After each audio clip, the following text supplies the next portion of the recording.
Hello everyone. Today I want to talk a little bit about Guild Wars 2. Guild Wars 2 is a game I've tried to get into several times, and for some reason it never really stuck until now. The last 2 weeks or so, I've been playing this game pretty much non-stop, and it's been a blast. So I wanted to make a video about the current new player experience in Guild Wars 2. First, let's talk about character creation. So first off, there's 5 races and 9 classes. So there's a good number of options for mixing and matching races, classes, and really creating your own character. There's a decent amount of customization, nothing too crazy, but a pretty good character customization experience overall. And there's no weird gender locks or race locks for classes, so you can make any race, any gender, any class. Next, let's talk about leveling. So leveling in Guild Wars 2 works a little bit different than other MMOs. So basically, it is an open world, but it's divided into zones, and those zones have level ranges. For example, the starting zone will be levels 1 through 15. And which starting zone you start in depends on what race your character is. So the easiest way to level through these zones is map completion. And you have a couple of different options. You could just do quests. There are the little hearts on the map. And if you just wanted to run through and do the quests and then go to the next zone and do the quest in that zone, you could totally do that. But if you wanted to do every single thing in that zone and complete the map, you get a ton of experience for that. And then you could either go to the next zone, or you could actually go to another race's starting zone and complete that. And I found that to be the easiest way to level. I actually did the cities first because there's no enemies. So I'd go through and complete the maps in the cities, get a bunch of experience, then do the level 1 through 15 maps, and then move up, to say like the 15 through 25 maps. And that to me was the easiest way to level. And the only problems that I had a really hard time staying focused because I'm severely ADD. And the one thing that keeps me invested and keeps me focused is story. So I felt like while leveling, there really wasn't enough story to keep me interested. But I had a much easier time when I played with someone else that could keep me on task. And that really improved the experience for me. It helped me out a lot. And I would say overall, the leveling experience in Guild Wars 2 is really just a very chill and relaxing experience. Okay, so now let's talk about combat.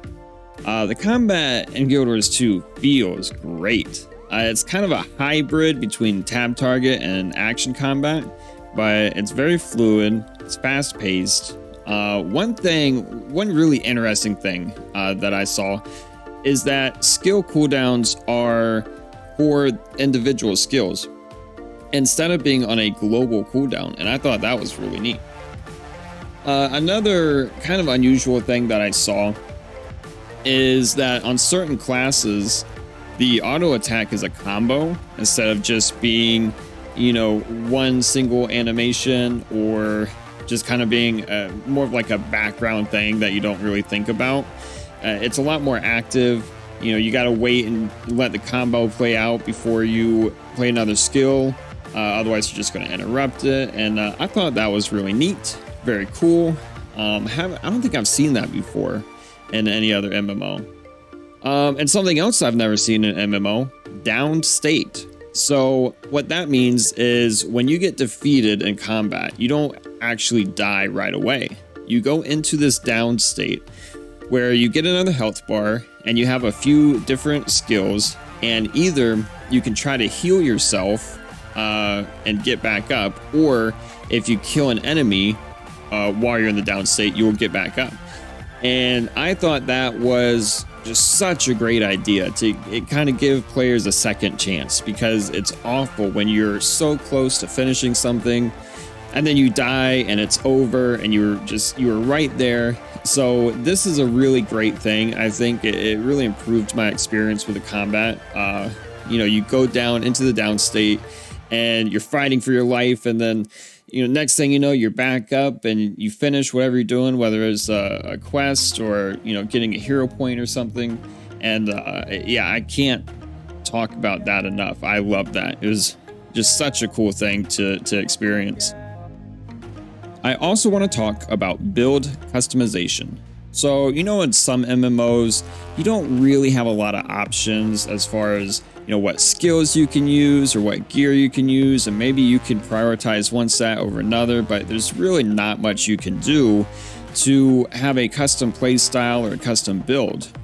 Well, Guild Wars 2 has a ton of build customization. So your skills change based on what weapon you use and in which hand. Your main hand weapon affects your first 3 skills, and your offhand affects your 4th and 5th weapon skills. And then you've got another set of skills on the right hand side of your health. So it's skills 6 through 9, which you unlock with hero points. So you can change all of those. You have a lot of options to go through, set it up exactly how you like, play the way you want to, and you can have 2 characters of the same class and they could be totally different.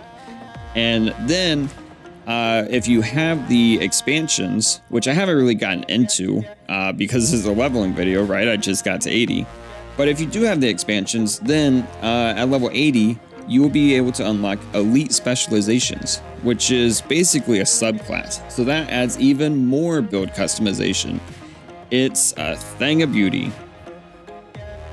And speaking of, I want to talk about the beauty of this game.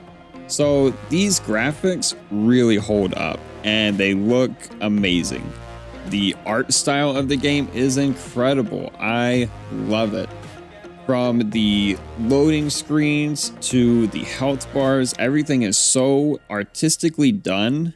It's incredible. The maps are well made.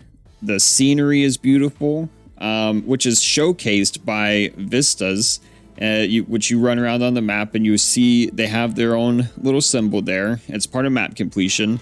And when you click on it, it'll show you kind of this panoramic view of the beautiful scenery around you, which obviously the game devs are proud of, and they should be. And the music. It's got really, really good music. I love it. And of course, we cannot forget mounts. Okay, so I only have the Raptor mount. And the way that you get mounts in this game is, first of all, you have to have the Path of Fire expansion, right? And then to get the Raptor, you boost the character to level 80, or you can just wait to level 80 and do it that way. But if you want to experience the Raptor and to be able to ride it around and kind of speed up your leveling process, then you're going to have to boost the character to 80, play through the first mission in Path of Fire, and unlock the Raptor, which is what I did. And then I did not play the boosted character because that goes against who I am as an MMO player. I just used him to unlock the Raptor and then went back to my low level character and leveled the right way. But now I got this fancy Raptor mount to help me speed around the map, and it was so much fun. It is an incredible experience.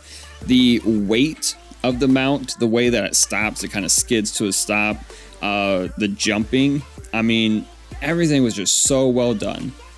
And I've never heard anyone say a negative word about the mounts in Guild Wars 2. Only good things. So there's a couple different types of mounts. Like I said, I only unlocked the Raptor, but there are 9 different types of mounts now. The Raptor, Springer, Skimmer, Jackal, the Griffin, the Roller Beetle, Warclaw, Skyscale, and now the Siege Turtle. Oh, and Skiffs, actually. And these, you have to play through the expansions to get these, like I said, starting in Path of Fire. I know the Siege Turtle and the Skiff are in End of Dragons, so I'm nowhere near those yet. But I'm very much looking forward to it, just based off of how much I love my Raptor. So I would go so far as to say this is probably the best mount system in any MMO. And finally, let's talk about monetization. So the base game is free, meaning if you're really not sure whether or not you're going to like this game, you have absolutely nothing to lose by downloading the game for free and logging right in and playing. There's no monthly sub requirement. So you could play all the way to level 80 totally free. Now, the expansions, like Heart of Thorns, Path of Fire, End of Dragons, these have to be bought to play them. However, the Path of Fire and Heart of Thorns expansions can be bundled. And as of right now, in April of 2022, that bundle is $30 for the first 2 expansions. And then same thing, End of Dragons, you have to buy it.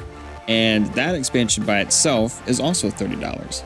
So for a total of $60, you would get all 3 expansions and you can play through them, no problem, no sub requirements. And the only other thing is Living World Seasons. So I don't really want to get too in-depth in this video about what Living World Seasons are, but basically it's content that has some important parts of the story in them, and you have to pay to unlock those. So take that how you will. I don't really care. I'll probably end up buying them at some point, but I know some people don't like that. So the cash shop, basically it's mostly cosmetics. There are some quality of life items in there, and there's some account upgrades in there. The only thing that's a little bit concerning is that you can turn gems from the cash shop into gold in the game, and vice versa. So you can buy pretty much everything off the cash shop. You can buy with gems that you have bought with gold in game, so you don't have to spend any real money. But conversely, you can buy in-game gold with real money by buying gems and then selling those gems for gold. However, the veteran players that I've talked to about this don't consider this to make the game pay to win in any way. They don't consider having gold to necessarily give anyone an advantage in any way that matters. So one other thing that I want to talk about with the monetization are lock boxes. Now, this is something I do not like about Guild Wars 2, and that is the lock boxes that you will get from loot just questing around the world, doing your map completion, but you can't open the lock boxes without keys. And of course, how do you get keys? You buy them off the cash shop. And I consider that to be, well, not necessarily predatory. I do consider it to be a little bit of pressure on the player to spend money. Like, hey, you got all these lock boxes. Don't you want to buy some keys for them? And one other thing is you can sell these lock boxes in the in-game auction house, which sounds cool at first. You think, okay, well, at least, you know, I'm getting these lock boxes. I don't want to spend money to open them, but at least I could sell them to other players. But for me, that's a little bit of an issue, because if somebody has, say, some sort of gambling addiction and they want to open lock boxes, then they can go buy a ton of them off their auction house and go buy a bunch of keys and blow a bunch of money. But I mean, at the end of the day, I don't think it's a huge deal. Just something I'm not really a fan of. So now I want to go over some of my personal likes and dislikes with this game. My likes are, it's very chill, very low pressure game. It's a lot of fun. It's aesthetically awesome. Everything looks great. I love the art. I love the music. It's got great combat with a lot of build options. The story is decent, and I'm just talking about the base game story, leveling 1 through 80. It's not a crazy good story, but it's decent. The cosmetics are insane. Some of the absolute craziest cosmetics I've seen in any game period. The mount system is phenomenal. I'm going to go ahead and say hands down best mount system of any MMO. Guild halls. I don't think I've touched on guild halls yet in this video, but I want to go ahead and say I have visited one guild hall and it was really, really cool. Absolutely massive. And I have not participated in taking a guild hall, but how it's been explained to me is you go into a raid with your guild, you clear the raid, and then you just get to keep that area for your guild as a guild hall. And that is just a mind-blowing, cool idea, and I can't wait to participate in that. No monthly sub requirement, that's the plus. And then the world scaling and this kind of open world where you do have the zones, and There are levels in the zones, like, you know, a level 1 through 15 zone. But if you're a higher level and you go to these lower level zones, the game scales you down to keep those areas relevant. And I think that's a huge plus. So my dislikes with the game, I think that mounts should be unlocked earlier, or they could introduce a lower level mount. Say they could do something like a horse at level 10, and the horse doesn't really have any cool powers. It just makes you run a little faster. Something like that to get lower level people the chance to experience the design of the mounts, the way they have set the weight to it, the way you kind of slide to a stop, and you have a little bit of hard time controlling it. Like, it makes you really feel like you're controlling this massive animal. They've done such a good job with that. And I don't think that people should have to buy the expansion and boost a level 80 character to unlock a mount to get to experience that, because that is a huge selling point of this game. So yeah, mounts should either be unlocked earlier or just introduce a separate, like, lower level mount that, you know, maybe once you get to 80, you probably never use that mount again, but just to introduce people to the mount system. Another dislike of mine is the inventory space. Bag space is okay once you buy enough bags, you know, large enough bags.